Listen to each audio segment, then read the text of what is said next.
सालाना खीर भवानी मेला जो कल 8 जून को शुरू हो रहा है, पुरहू और जगदाई के मुख्तलिफ इलाकों से आने वाले माइग्रेंट कश्मीरी पंडितों में कोई खास रद्द-ए-अमल देखने को नहीं मिल रहा है। गर्चे हुकूमत की तरफ से ट्रांसपोर्ट और सिक्योरिटी के मुनासिब इंतजाम किए गए, लेकिन खौफ के बाइस लोगों की तादाद बहुत कम है।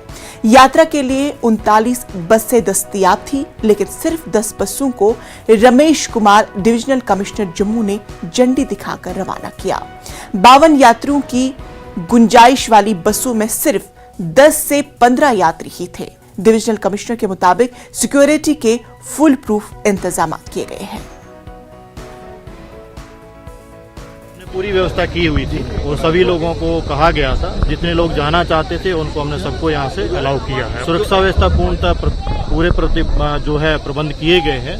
सुरक्षा में किसी की तरह कोताही नहीं है। यहाँ से लेकर के और आगे कश्मीर डिवीजन में भी पूरी तरह से सुरक्षा के पूर्णतः प्रबंध किए गए। श्रद्धालु अपना बेझिझक जाए, वहाँ पर सरकार की तरफ से पूर्णतः प्रबंध किए गए हैं। खीर भवानी में भी और एन रूट भी सब जगह पूर्णतः अच्छे ढंग से प्रबंध किए गए हैं। डीसीज, एसपी सभी की तरफ से प्रबंध किए गए, इनको किसी भी तरीके से कोई असुविधा नहीं होगी। पंजाब में कांग्रेस की कैप्टन अमरिंदर हुकूमत में वजीर जंगलात